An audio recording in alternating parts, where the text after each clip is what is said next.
কাঁদতে অনুতপ্ত হয়ে আল্লাহর কাছে দোয়া করলেন।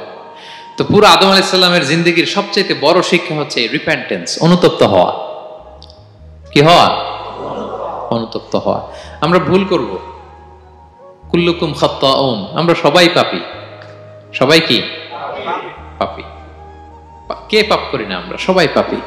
কিন্তু মনে রাখবেন, আমাদের পাপ যত বড় হোক, আল্লাহর রহমতের দরিয়া তার চাইতেও বড়, অনেক বড়। তিনি দয়াময়, তিনি মেহেরবান, তার দয়ার শেষ নাই, তার মায়ার শেষ নাই, তার রহমতের দরিয়া যে কত বড় আপনি কল্পনাও করতে পারবেন না। শয়তান আর আমাদের মধ্যে পার্থক্য হচ্ছে, শয়তান পাপ করে পাপে অটল থাকে, কিন্তু বিশ্বাসীরা পাপ করার সাথে সাথেই ক্ষমা চায় কার কাছে? এটা হচ্ছে আদম আলাইহিস সালামের জীবনী থেকে আমাদের জন্য সবচেয়ে বড় লেসন। সাইয়েদনা আদম আলাইহিস সালাম উনি ভুল করে যখন বুঝতে পারলেন, অনুতপ্ত হলেন, চোখের পানি ছাড়লেন। 2 ফোঁটা পানি আল্লাহর কাছে সবচাইতে প্রিয়। এক হচ্ছে জেহাদের ময়দানে মুজাহিদের গা বেয়ে ঝরে পড়া রক্তের ফোঁটা, 2 হচ্ছে অনুতপ্ত বান্দার চোখের পানির ফোঁটা।